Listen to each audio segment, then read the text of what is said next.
തിരുവനന്തപുരം നഗരസഭയിലെ ഏറ്റവും പ്രധാനപ്പെട്ട ഒരു വാർഡാണ് മുട്ടട. നമ്മളിപ്പോൾ നിൽക്കുന്നത് മുട്ടട വാർഡിലാണ്. മുട്ടട വാർഡ് എന്ന് പറയുമ്പോൾ തന്നെ LDFന് 25 വർഷമായി മുട്ടിടിക്കാത്ത ഒരു വാർഡാണ്. അതായത് LDFിൻ്റെ കോട്ടയാണ് മുട്ടട എന്ന് പറയുന്നത്.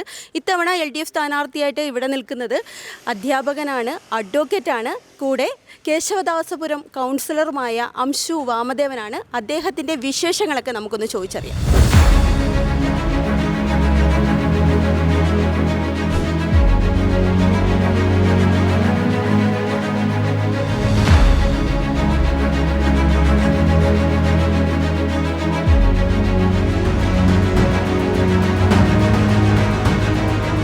നമസ്കാരം സാർ. മഴയാണ്, തെരഞ്ഞെടുപ്പ് ചൂട് പക്ഷേ നന്നായിട്ട് മുന്നോട്ട് പോവുകയാണ്. ഇപ്പം തെരഞ്ഞെടുപ്പ് പ്രചാരണത്തെക്കുറിച്ച് ഒന്ന് പറയാമോ? ഞങ്ങൾ കഴിഞ്ഞ ഒരാഴ്ച കൂടുതലായി ഈ തെരഞ്ഞെടുപ്പ് വീട് കയറിയുള്ള സന്ദർശനമാണ് ഇപ്പോൾ നടന്നുകൊണ്ടിരിക്കുന്നത്.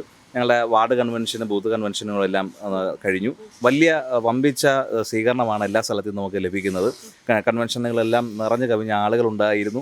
അതൊക്കെ തന്നെ വലിയ ആത്മവിശ്വാസമാണ് നമുക്ക് പകരുന്നത്. വീടുകളിൽ ചെല്ലുമ്പോൾ നമുക്ക് കിട്ടുന്നതും വലിയ റെസ്പോൺസാണ്.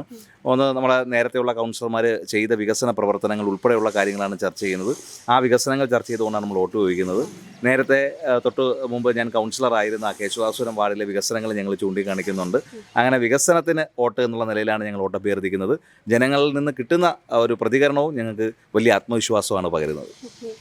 കേശവദാസപുരത്തെ കൗൺസിലറാണ്. അപ്പോൾ മുട്ടട എന്താണ് തിരഞ്ഞെടുത്തത്? ഞാൻ നിലവിൽ കേശവദാസപുരം വാർഡ് കൗൺസിലറാണ്. അവിടെ ഇപ്പോൾ വനിതാ സംവരണമാണ് നിലവിൽ. അപ്പോൾ പാർട്ടി പറഞ്ഞത് ഇവിടെ മുട്ടടയിൽ മത്സരിക്കുന്നതിനാണ് പാർട്ടി എന്നെ നിയോഗിച്ചത്. അതുകൊണ്ടാണ്. ജനങ്ങളുടെ അഭിപ്രായം എങ്ങനെയാണ്? അത് രണ്ടാം ഘട്ട പ്രചാരണത്തിലോടൊക്കെ അനുബന്ധിച്ച് ജനങ്ങൾ എങ്ങനെയാണ് നമ്മളോട് ബിഹേവ് ചെയ്യുന്നത്? എങ്ങനെയാണ് അഭിപ്രായം അവരുടെ? അതാണ് ഞാൻ പറഞ്ഞത്. ജനങ്ങൾ വലിയ സ്വീകരണമാണ് നമുക്ക് തരുന്നത്, വലിയ ആത്മവിശ്വാസമാണ് നമുക്ക് പകരുന്നത്. ആളുകൾ വളരെ നന്നായി പോസിറ്റീവായി നമ്മളോട് റെസ്പോണ്ട് ചെയ്യുന്നുണ്ട്. അവർക്ക് നമ്മൾ ജനപ്രതിനിധിയായി തിരഞ്ഞെടുക്കപ്പെട്ട് കഴിഞ്ഞാൽ അവർക്ക് ചെയ്തു കൊടുക്കേണ്ട കാര്യങ്ങളെ സംബന്ധിച്ചും അവർ ചർച്ച ചെയ്യുന്നുണ്ട്. എല്ലാ വീടുകളിലും ആ നിലയിൽ ഇരുന്ന് അവരോട് സംസാരിച്ച് അവരുടെ അഭിപ്രായങ്ങൾ കേട്ട് നിർദ്ദേശങ്ങൾ കേട്ട് തന്നെയാണ് നമ്മൾ സന്ദർശനം നടത്തിക്കൊണ്ടിരിക്കുന്നത്. ഈ എല്ലാ വീടുകളിലും പോകുന്ന സമയത്ത് ചില സ്ഥലങ്ങളിൽ ആളുകളെ കാണാതാവും. അപ്പോൾ അവരെ വീണ്ടും എങ്ങനെയാണ് കണക്ട് ചെയ്യുന്നത്? ഞങ്ങളിപ്പോൾ ഉദ്ദേശിക്കുന്നത് ഒരു വീട്ടിൽ 3 തവണയെങ്കിലും ഓടിയെത്തണം എന്നുള്ളതാണ് ഞങ്ങൾ ആലോചിക്കുന്നത്. ഏതായാലും പല വീടുകളിൽ ഈ പറഞ്ഞതുപോലെ നമ്മൾ ചെല്ലുമ്പോൾ അവരെ കാണാൻ കഴിയുന്നില്ല. അങ്ങനെയുള്ളവരെ ഫോണിൽ ബന്ധപ്പെടും, വീണ്ടും നമ്മൾ ആ വീടുകളിലേക്ക് പോകുന്നുണ്ട്. അങ്ങനെ വിവിധ തരത്തിൽ എന്തായാലും ഈ വാർഡിലെ മുഴുവൻ വോട്ടർമാരെയും ഒരു തവണയെങ്കിലും നേരിട്ട് കണ്ട് വോട്ട് അഭ്യർത്ഥിക്കുക എന്നുള്ളതാണ് നമ്മൾ തീരുമാനിച്ചിട്ടുള്ളത്. ഇപ്പോൾ റീസെൻ്റ് ആയിട്ടുള്ള കൗൺസിലറാണ് അജിത്ത് ചേട്ടൻ അല്ലേ? അപ്പം ഒരു കൗൺസിലറുമായിട്ട് പോയി വോട്ട് ഓരോ വീടുകളും ചെന്ന് അഭ്യർത്ഥിക്കാന്ന് വെച്ചാൽ തന്നെ നമ്മളെ വികസനം കാണിച്ചിട്ട് മാത്രമേ പറ്റുള്ളൂ, അല്ലാതെ പറ്റില്ലല്ലോ. സാധാരണ ജയിച്ചു കഴിഞ്ഞാൽ പിന്നെ ആ കൗൺസിലറിനെ കാണാനേ ഇല്ല എന്നാണ് സാധാരണ പറയുക. അപ്പം ഇവിടുത്തെ വികസന പദ്ധതി തന്നെ നമുക്ക് മനസ്സിലാവും. സംഭവം അജിത്തേട്ടൻ കൂടെ വരുന്നതുകൊണ്ട് തന്നെ നമുക്കത് മനസ്സിലാവും. കൂടാതെ ഇപ്പം ഈ കോൺഗ്രസിൻ്റെ കുറച്ച് പ്രശ്നങ്ങൾ ഇടയ്ക്ക് വെച്ചിട്ടുണ്ടായില്ലായിരുന്നു, വോട്ട് വെട്ടലൊക്കെ ആയിട്ട് ബന്ധപ്പെട്ടിട്ട്. അപ്പം നമ്മൾ കെ മുരളീധരൻ ഉൾപ്പെടെ പല കോൺഗ്രസ് സ്ഥാനാർത്ഥികളും പിന്നെ ഒരു 24 വയസ്സുള്ള ഒരു കൊച്ചുപെണ്ണോട് തോൽക്കാൻ പറ്റാത്തതിൻ്റെ പേരിലാണ് വോട്ട് വെട്ടാനുള്ള ഈ പ്രശ്നം ഉണ്ടാക്കിയത് എന്നൊക്കെ പറഞ്ഞിട്ടുണ്ടായിരുന്നു. അതിൻ്റെയൊക്കെ യഥാർത്ഥ വാസ്തവം എന്താണ്? യഥാർത്ഥത്തിൽ ഈ തെരഞ്ഞെടുപ്പ് സമയത്ത് അത്തരം വിവാദങ്ങളൊക്കെ ഉണ്ടാകുക എന്നുള്ളത് സ്വാഭാവികമായ കാര്യമാണ്. അത് ഞങ്ങൾ കാര്യമാക്കുന്നില്ല. യഥാർത്ഥത്തിൽ ഈ പറയുന്ന കാര്യത്തിൽ യാതൊരു വസ്തുതയും ഇല്ലാത്ത കാര്യമാണ്. ഇപ്പോൾ കെ മുരളീധരൻ പറയുമ്പോൾ കെ മുരളീധരൻ ഓർക്കേണ്ട ഒരു കാര്യമുണ്ട്. 21 വയസ്സുള്ള ഒരു മേയർ, ഒരു പെൺകുട്ടി ഈ ഇവിടെ നഗരത്തിൽ അധികാരത്തിൽ വന്ന സമയത്ത് വളരെ മോശമായി ആരും പറയാത്ത വളരെ നികൃഷ്ടമായിട്ടുള്ള വാക്കുകൾ ഉപയോഗിച്ചാണ് ആ 21 വയസ്സുകാരിയെ ഇതേ കെ മുരളീധരൻ വിശേഷിപ്പിച്ചത്. അതിൻ്റെ പേരിൽ പിന്നീട് അദ്ദേഹത്തിന് മാപ്പ് പറയേണ്ടി വന്നു എന്നുള്ളത് യഥാർത്ഥ ചരിത്രമാണ്. അപ്പോൾ അത് കെ മുരളീധരനെ പോലുള്ള ആളുകൾ അത്തരം കാര്യങ്ങൾ പറയും. പക്ഷേ അതൊന്നും ഇവിടുത്തെ ജനങ്ങൾ മുഖവിലേക്ക് എടുക്കുന്നില്ല. യഥാർത്ഥത്തിൽ ഇതുമായി ബന്ധപ്പെട്ട് നോക്കുമ്പോൾ നമ്മുടെ LDFനെ സംബന്ധിച്ചിടത്തോളം നമ്മുടെ തെരഞ്ഞെടുപ്പ് പ്രവർത്തനം ആരംഭിക്കുന്നത് ഒരു വെരിഫിക്കേഷൻ പ്രോസസ്സിലൂടെയാണ്. അത് തെരഞ്ഞെടുപ്പൊക്കെ പ്രഖ്യാപിക്കുന്നതിന് മുമ്പ് തന്നെ വോട്ടേഴ്സ് ലിസ്റ്റിനകത്ത് വെരിഫിക്കേഷൻ നടത്തും. അതിനകത്ത് ഉള്ളവരാരൊക്കെയാണ്, ഇല്ലാത്തവരാരൊക്കെയാണ്, മരണപ്പെട്ടു പോയവരാരൊക്കെയാണ്. അപ്പോൾ അത്തരം ഡീറ്റെയിൽസൊക്കെ എടുക്കുകയും അതിൽ ഒഴിവാക്കേണ്ടവരെ ഒരു ലിസ്റ്റ് നമ്മൾ ഇലക്ഷൻ കമ്മീഷൻ്റെ മുമ്പാകെ കൊടുക്കുകയും അത് ഉൾപ്പെടുത്തേണ്ടവരുടെ ലിസ്റ്റ് നമ്മൾ പ്രത്യേകം എടുക്കുകയൊക്കെ ചെയ്യും. അതെല്ലാം ബൂത്ത് ലെവലിൽ നിങ്ങളുടെ സാധാരണ പ്രവർത്തകരെല്ലാം ചെയ്യുന്ന ജോലിയാണ്. അതിനുശേഷമാണ് പിന്നെ ഒരു സ്ഥാനാർത്ഥിയെ പ്രഖ്യാപിക്കുകയും തെരഞ്ഞെടുപ്പ് പ്രചരണത്തിലേക്ക് ഞങ്ങൾ പോവുക. അങ്ങനെ ഈ വാർഡിൽ ഏകദേശം 300ഓളം വോട്ടുകൾ ഞങ്ങൾ അത്തരത്തിൽ ഞങ്ങൾ ഒബ്ജക്ഷൻ കൊടുത്തിരുന്നു. അതിലൊന്നാണ് യഥാർത്ഥത്തിൽ ഈ പറയുന്ന ഇപ്പോഴത്തെ UDF സ്ഥാനാർത്ഥികൾ. ആ സമയത്ത് പക്ഷേ ഞങ്ങൾ ഒബ്ജക്ഷൻ കൊടുക്കുമ്പോൾ ഞങ്ങളുടെ സാധാരണ പ്രവർത്തകരായിട്ടുള്ള ആളുകൾ കൊടുക്കുമ്പോൾ അവർക്കിതേ ഒരു സ്ഥാനാർത്ഥിയായി വരും എന്നുള്ളത് നമ്മളെ സംബന്ധിച്ചിടത്തോളം ഇല്ലല്ലോ. അതുകൊണ്ടല്ല, എന്തായാലും തെരഞ്ഞെടുപ്പ് മത്സരിക്കുമ്പോൾ ഒരു എതിർ സ്ഥാനാർത്ഥി ഉണ്ടാകും എന്ന് കരുതിയിട്ട് തന്നെയാണല്ലോ നമ്മൾ മത്സരിക്കുക. അപ്പം അത്തരം വിവാദങ്ങൾ വെറുതെയാണ്. പിന്നെ ചോദിച്ചതിന് ഒരു കാര്യം കൂടി പറയാം, ഈ മുൻ കൗൺസിലർമാരുടെ പ്രവർത്തനത്തെ സംബന്ധിച്ച്. അത് ഞാൻ തുടക്കത്തിൽ പറഞ്ഞതുപോലെ അത് തന്നെയാണ് ഞങ്ങളുടെ ആത്മവിശ്വാസത്തിൻ്റെ ഏറ്റവും പ്രധാന ഘടകം. 2000 രൂപീകരിക്കപ്പെട്ട വാർഡാണ് ഈ വാർഡ്. ആ 2000 രൂപീകരിക്കപ്പെടുമ്പോൾ ആ 2000 ആദ്യത്തെ പ്രതിനിധിയായി തിരഞ്ഞെടുക്കപ്പെട്ട ശ്രീ വിനോദ് കുമാർ മാലി മുതൽ പിന്നീട് ഈ നഗരത്തിൻ്റെ തന്നെ മേയറായ അഡ്വക്കേറ്റ് കെ ചന്ദ്രികയും പിന്നീട് ശ്രീമതി ആർ ഗീതാഗോപാലും പിന്നീട് ഇടക്കാലത്ത് നമ്മെ വിട്ടുപിരിഞ്ഞു പോയ ശ്രീ TP റിനോയ് കൗൺസിലറും അതിനുശേഷം ശ്രീ അജിത് രവീന്ദ്രനും നടത്തിയിട്ടുള്ള വികസന പ്രവർത്തനങ്ങൾ നമ്മുടെ മുന്നിലുണ്ട്. അതുകൊണ്ട് ധൈര്യമായി ആ മുൻ കൗൺസിലർമാരെ എല്ലാം കൊണ്ട് തന്നെയാണ് ഞങ്ങൾ വോട്ട് ചോദിക്കാൻ പോകുന്നത്. അപ്പോൾ അവരൊക്കെ പറയുന്നത് നേരത്തെയുള്ള കൗൺസിലർമാർ ഞങ്ങൾ വിളിച്ചാൽ വിളിപ്പുറത്തുണ്ടാവുമായിരുന്നു, അതുപോലെ ഉണ്ടാകണം എന്ന് മാത്രമാണ് അവർ ആവശ്യപ്പെടുന്നത്. അതുതന്നെയാണ് നമ്മൾ ഉറപ്പ് കൊടുക്കുന്നത്. അതുകൊണ്ട് ആ കാര്യത്തിൽ ഞങ്ങൾക്ക് ഒരു ആശങ്കയുമില്ല. ഈ ആളുകളെ സംബന്ധിച്ചിടത്തോളം ഒരു തദ്ദേശ സ്വയംഭരണ സ്ഥാപനത്തിലെ പ്രതിനിധി അല്ലെങ്കിൽ ഒരു കൗൺസിലർ ആളുകളെ സംബന്ധിച്ചിടത്തോളം അവർക്ക് ആവശ്യമെന്ന് പറയുന്നത് വലിയ വലിയ കാര്യങ്ങളൊന്നുമില്ല. അവരുടെ വഴിയുടെ കാര്യം അല്ലെങ്കിൽ വെളിച്ചത്തിൻ്റെ കാര്യം, അതുപോലെ തന്നെ വെള്ളത്തിൻ്റെ കാര്യം, ഇങ്ങനെ അടിസ്ഥാനപരമായിട്ടുള്ള കാര്യങ്ങളാണ് അവരുടെ ആവശ്യം. ആ ആവശ്യത്തിന് എപ്പോൾ വിളിച്ചാലും വരുന്ന ഒരാളുണ്ടാവണം. ഏത് പാതിരാത്രി വിളിച്ചാലും അവരോടൊപ്പം അവരുടെ കുടുംബാംഗമായി നിൽക്കാൻ ഒരാളുണ്ടാകണം. അതാണ് അവർ ഉദ്ദേശിക്കുന്നത്. അത് ആണ് ഞങ്ങൾ ഉറപ്പ് കൊടുക്കുന്നത്. അങ്ങനെ ഉണ്ടാകും. ഇതുവരെ ഉണ്ടായിരുന്നവർ അങ്ങനെ ഉണ്ടായിരുന്നു, അതുപോലെ ഞാനും ഉണ്ടാകും എന്നാണ് ഞങ്ങൾ അവർക്ക് ഉറപ്പ് കൊടുക്കുന്നത്.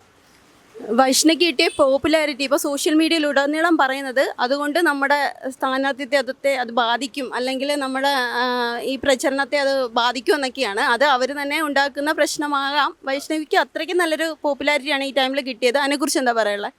അത് സ്വാഭാവികമായും മാധ്യമങ്ങളും അതുപോലെ തന്നെ മറ്റുള്ളവരും ഒക്കെ ഒരുമിച്ച് ചേർന്ന് അത്തരത്തിലൊരു പോപ്പുലാരിറ്റിയൊക്കെ ഉണ്ടാക്കിയിട്ട്, അപ്പോൾ പോപ്പുലാരിറ്റി ഉണ്ടാവട്ടെ, നല്ലതല്ലേ. ഒരാൾക്ക് ഒരു പോപ്പുലാരിറ്റി കിട്ടുന്നത് നല്ലതാണെന്നാണ് എൻ്റെ അഭിപ്രായം.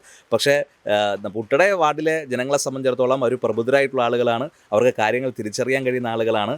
അവരൊക്കെ കാലാകാലങ്ങളായി അവരത് അത്തരം വിവാദങ്ങളെയെല്ലാം അതിജീവിച്ചിട്ടുള്ള ആളുകളാണ് മുട്ടട്ടിട്ടുള്ള ആളുകൾ. സ്വാഭാവികമായും അവരുടെ കൂടെ നിൽക്കാൻ കഴിയുന്നത് ഏത് പ്രതിനിധിയാണ് എന്നത് മനസ്സിലാക്കി അവർ വോട്ട് ചെയ്യുമെന്ന് തന്നെയാണ് ഞങ്ങളുടെ ഉറച്ച വിശ്വാസം. ഇപ്പോൾ പുതിയതായിട്ട് ഒരുപാട് പേര് ഈ പ്രാവശ്യം വോട്ട് ചെയ്യാൻ കാണും അല്ലേ? അവരോട് എന്താണ് പ്രത്യേകിച്ച് പറയാനുള്ളത്? അതെ, എനിക്ക് ആദ്യം പറയാനുള്ളത്, നമ്മുടെ യൂത്തിനോട് പറയാനുള്ളത്, നിങ്ങളെല്ലാവരും ഈ ജനാധിപത്യ പ്രക്രിയയിൽ ഭാഗമാകണം. നമ്മളെ പ്രതിനിധി ആരായിരിക്കണമെന്ന് തീരുമാനിക്കുന്ന കാര്യത്തിൽ സജീവമായി ഇടപെടണം. എല്ലാവരും വോട്ട് രേഖപ്പെടുത്തണം എന്നുള്ളതാണ്. അതോടൊപ്പം തന്നെ ഈ പൊതു പ്രവർത്തനത്തിനകത്തും സാമൂഹ്യ പ്രവർത്തനത്തിനകത്തും ഒക്കെ പങ്കാളികളാകാനുള്ള ശ്രമം കൂടി അവർ നടത്തണം. എല്ലാവരും വരണം.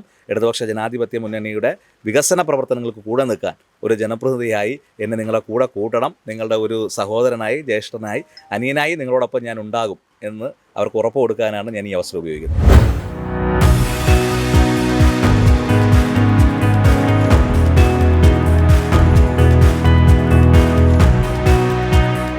അപ്പോൾ അജിത്തേട്ടനെ കുറിച്ച് എന്താണ് പറയാനുള്ളത്?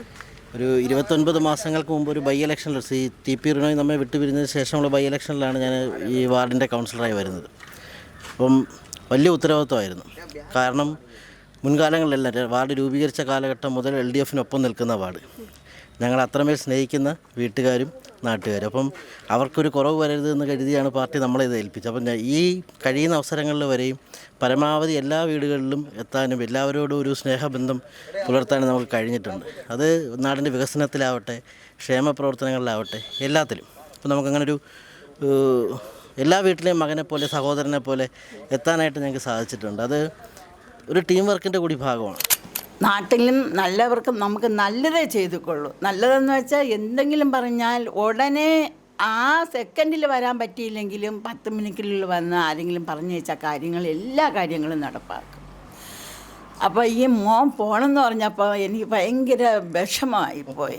ഒരിക്കൽ കൂടെ 5 വർഷം കൂടെ ഇരുന്നൂടെ എന്ന് ഞാൻ വിചാരിച്ചു. നമ്മളെ ഏരിയ സെക്രട്ടറിയാണ് പറഞ്ഞു, കഴിഞ്ഞ മീറ്റിങ്ങിന് ഞാൻ പറഞ്ഞു, ഒന്നും കൂടെ നിന്നൂടെ എന്ന് ചോദിച്ചു. തന്നെ ഒന്നുകൂടെ നിന്നൂടെ എന്ന്. പിന്നെ അപ്പം ഞാൻ ചോദിച്ചു, ഇനി ആരാണോ എന്തോ എന്ന് ഞാൻ പറഞ്ഞു. ഇനി ആരാണോ എന്തോ എന്ന് പറഞ്ഞപ്പോൾ അമ്മ അത് ചേച്ചി അത് ആരാണെന്ന് പറയില്ല, നമ്മുടെ അടുത്തുള്ള ആൾ തന്നെ അംശു വാമദേവനാണെന്ന്. നമ്മുടെ അംശു അവൻ നല്ലൊരു പയ്യനാണ്.